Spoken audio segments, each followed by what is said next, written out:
Ya Iya. kan, kayak orang sakit nih, misalkan sakit perut dikasihnya paracetamol. Paracetamol adalah kunci ya. Iya kan, Kalau misalnya nih gue kasih duit sekian gitu.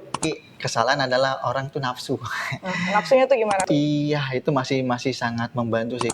Hai semua, selamat siang, selamat pagi, selamat sore. Welcome Hai. to Essential Talk.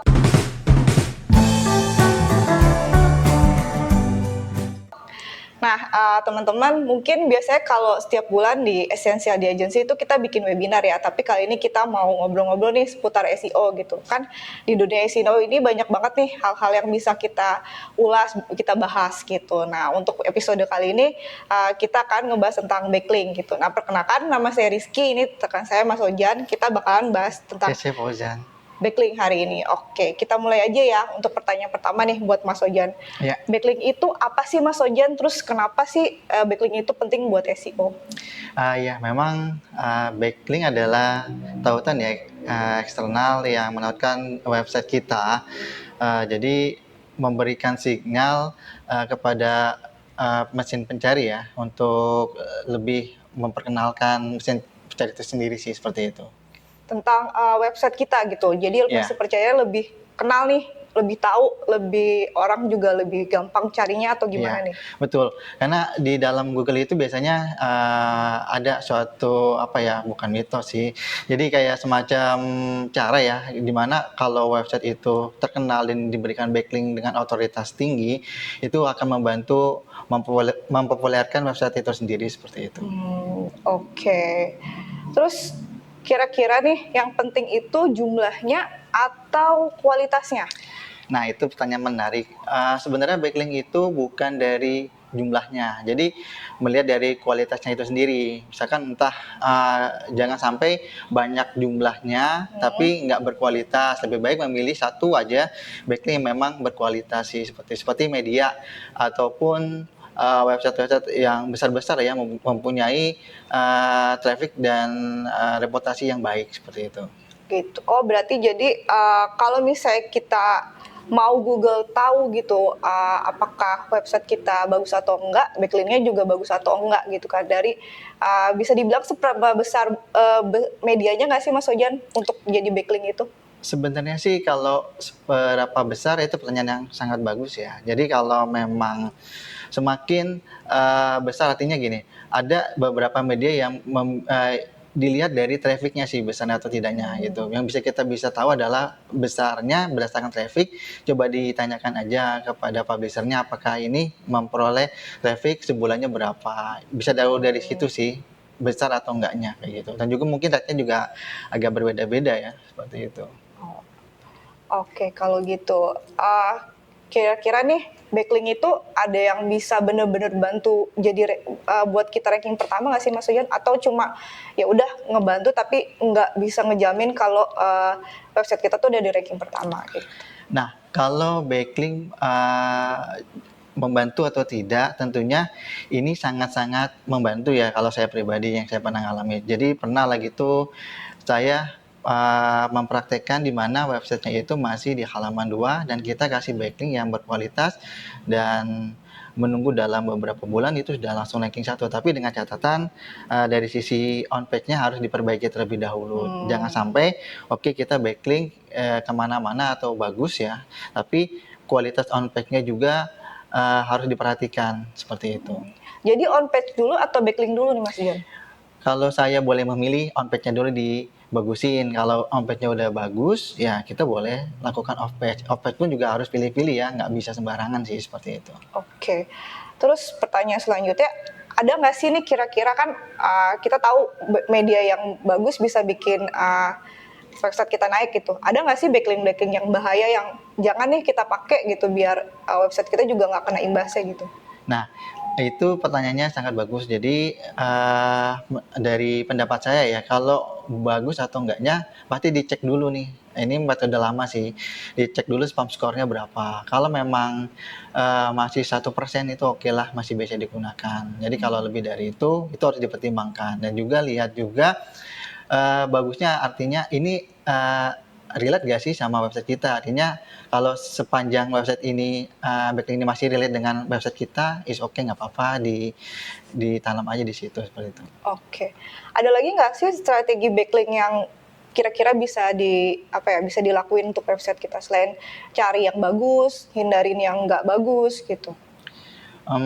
Tentunya backlink itu yang harus dipertimbangkan adalah cost-nya, karena cost-nya itu bisa dipastikan kalau kita nggak budgeting itu agak berbahaya sih, karena paling banyak keluar cost kalaupun kita mau bagus ya, mau perfect atau gimana, itu backlinknya harus kayak media dan segala macam, dan itu cost-nya nggak murah loh gitu. Maksudnya di sini harus diperhatikan juga cost-nya, selain memperhatikan unsur dari DAPA, kemudian juga spam score seperti itu. Dan juga cek juga apakah backlink ini memiliki reputasi yang baik. Artinya gini, apakah pernah ada masuk seperti judi online ataupun yang terlarang lainnya, itu harus diperhatikan juga. Kalau memang websitenya backlinknya itu pernah ada judi online atau apa, lebih baik di skip aja sih, karena agak berbahaya untuk reputasi.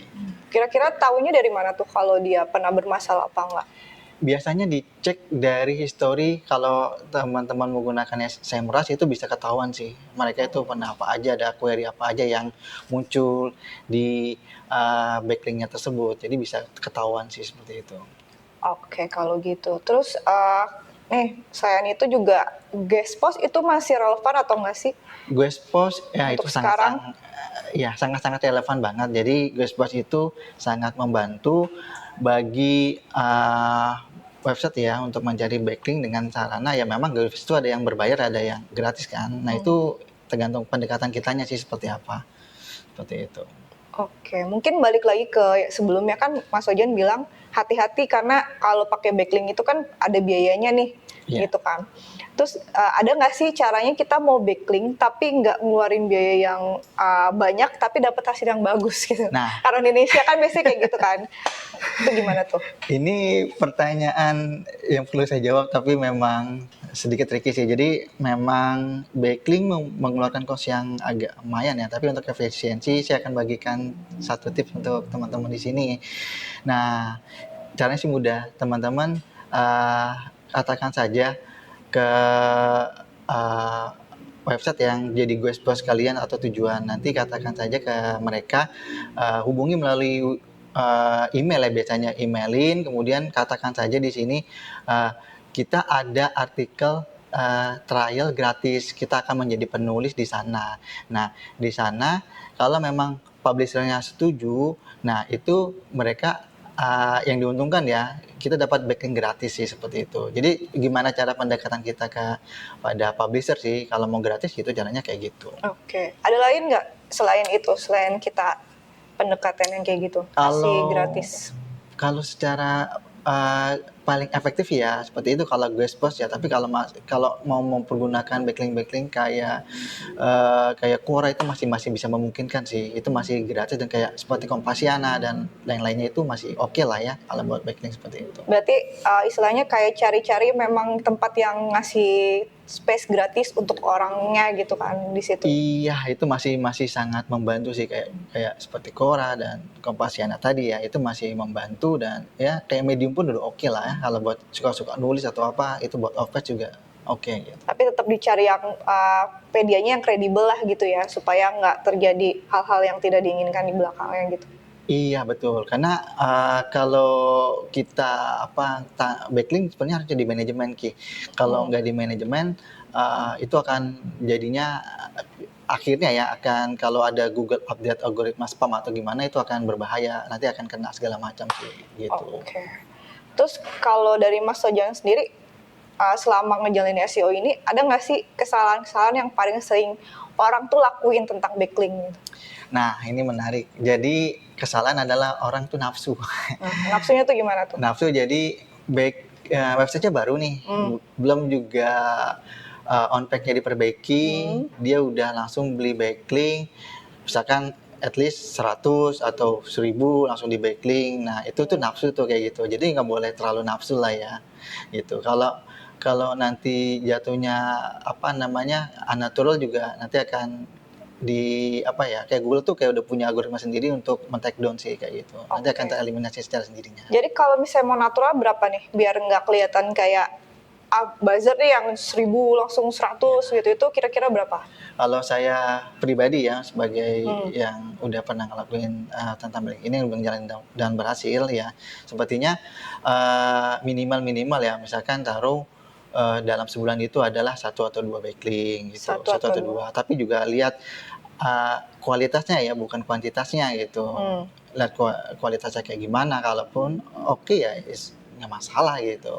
Kalau misalnya nih gue kasih duit sekian gitu, tapi gue maunya nggak mau 1 atau 2, itu tetap dijalanin atau nggak masukin? Misalnya maunya banyak tapi emang nggak sampai 100 gitu.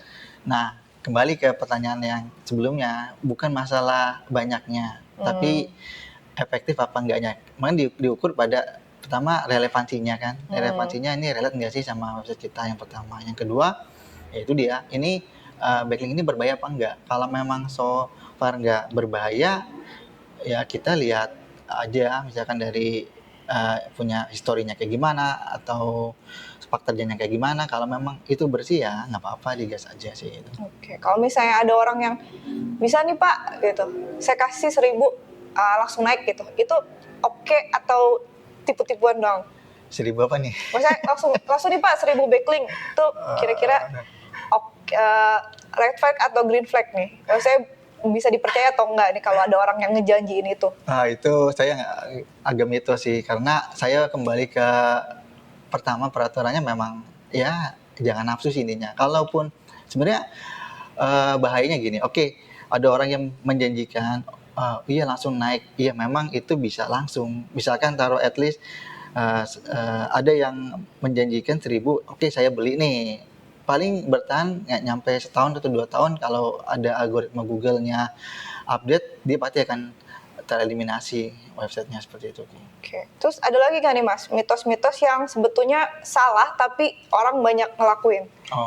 Mitos-mitos dari backlink sih sebenarnya banyak orang di Indonesia ya, terutama maaf ya, pengusaha yang ingin cepat-cepat atau yang lainnya itu, mereka itu beranggapan bahwasanya ranking turun solusinya backlink. Nah, itu bahaya sih. Itu yang bahaya, yang harus dihindari. Karena apa? Kalau memang orang yang paham, sebenarnya cara berpikir orang ada masalah, pasti dicari tahu dulu penyebabnya. Makanya di sini esensial kan sebagai agensi ya di sini kita mencari tahu kalau memang ada klien masuk segala macam, kita pelajari dulu keluhannya apa, solusinya kayak gimana. Nggak ujuk-ujuk apapun oh ya harus backlink obatnya ya kan. Kayak orang sakit nih, misalkan sakit perut, dikasihnya paracetamol. Paracetamol adalah kunci ya. Iya kan, nggak kayak gitu juga. Oke. Terus terakhir ya Mas Ojan, satu tips penting yang bisa dikasih ke teman-teman apa tuh Mas Ojan? Yang mungkin berdasarkan pengalaman Mas Ojan, bisa kasih case tadi juga kalau bisa ada. Yang penting adalah backlink ini bukan dari jumlahnya ya. Yang kita harus perhatikan adalah kualitasnya yang pertama, dan kedua, backlink apakah perlu atau enggak? Ya, saya bisa pastikan sangat perlu, dan bukan dari jumlahnya, melainkan dari relevansinya. Kayak misalkan taruh Mbak Kiki ya, kalau misalkan websitenya website tentang keuangan, nah itu juga harus cari berita-berita tentang keuangan, seperti itu sih. Yang penting mempunyai relevansi yang sama kalau memang mau dapat sinyal seperti itu. Oke. Ada nggak case study yang pernah Mas Ojan pegang untuk backlink ini? Yang sukses banget nih gitu menurut Mas Ojan? Oh iya, aku pernah lagi itu megang media, itu saya akuin sangat susah banget keywordnya, dan pernah megang asuransi juga ya, karena mungkin teman-teman juga tahu ya, keyword asuransi itu seremnya minta ampun, juga bikin pusing deh kepala. Tapi berkat backlink yang saya cari dan saya manage itu ya, alhamdulillah di sini kita bisa berhasil di halaman 1. Tapi dengan catatan bukan satu-satunya backlink itu salah satu ranking ya, saya bukan faktor ya, tapi dilihat juga sisi on page-nya tersebut. Oke, kalau gitu. Itu udah pertanyaan terakhir. Ada pesan-pesan nggak sebelum kita tutup podcastnya? Ya palingan pesan-pesannya dari teman-teman di sini ya, backlink sebenarnya bukan teman-teman kalau memang ingin membeli backlink atau segala macam ya pasti tentunya harus lihat dulu trackingnya, historinya, trafficnya segala macamnya, DAPA dan spam score-nya juga sih. Nah, itu harus diperhatikan Ki.